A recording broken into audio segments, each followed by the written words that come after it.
Hi, it's Jan at My Local Business Online, and I wanted to quickly have a chat about categories and tags on your WordPress website. It's come up a few times this week actually, and it can be a bit confusing. So here we are, I'm inside my blog, and I've got a post open that's already published just to show you a little bit about how the categories and tags work. Now, once you've written your post and you've put your video on or your pictures or whatever you're doing, before you publish it, by hitting the very big blue button here, right underneath is the option for categories and tags. So this is where it gets a little bit confusing. So categories and tags help your readers navigate around your blog. And you can think of them as keywords, but really they're not, although Google do index your categories and tag pages unless you tell them not to.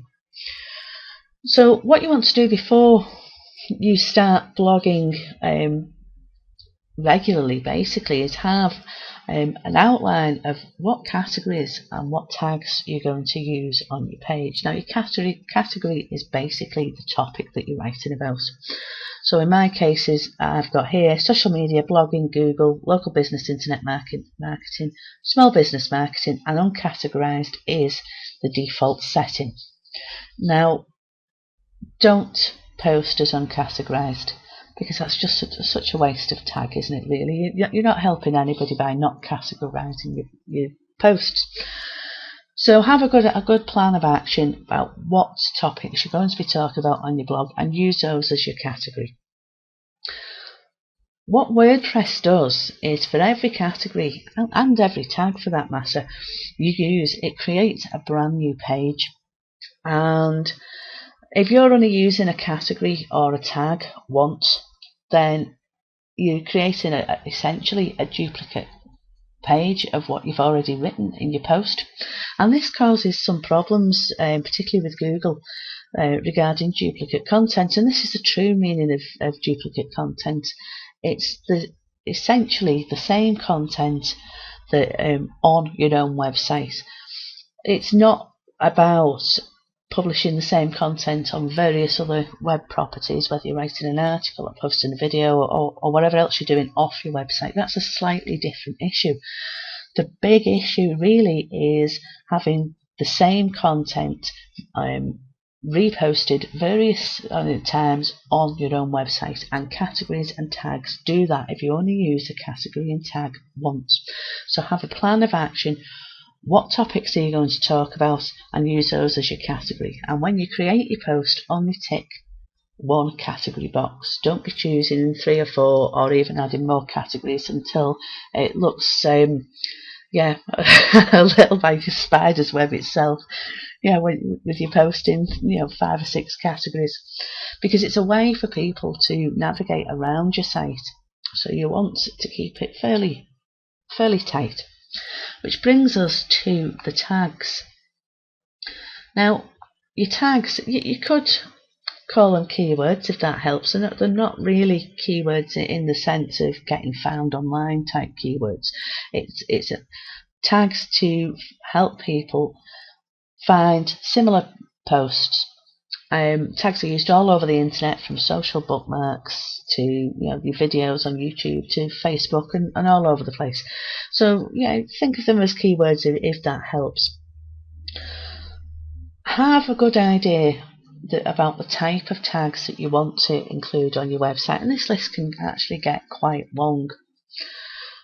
But if you think that you're never going to use a tag again, then don't use it in the first place. If you're only going to have a tag that's features in one post and never again for the rest of the website's lifetime, then don't use it at all, because like I said, WordPress will create its own page, and what you don't want to happen is to have pages and pages and pages of all these individual tags that essentially say the same thing. It's duplicating content again, and you don't need it. You're going to hurt yourself later down the line. So just to show you this live, I've opened the page here. This is my post, and if you read the post and go all the way to the bottom, you'll see here it's filed under social media and tagged with, and they're all my tags. So each of these open in a new page. So let's click on Facebook and see where that takes us. These are the posts that are tagged with Facebook. And as you can see, it's a brand new page with its own unique URL up here. And unless you tell it otherwise, Google will actually index these tag and category pages. And as a very general rule of thumb, if you're going to be blogging regularly, index your tags. If you're not going to be blogging regularly, index your categories.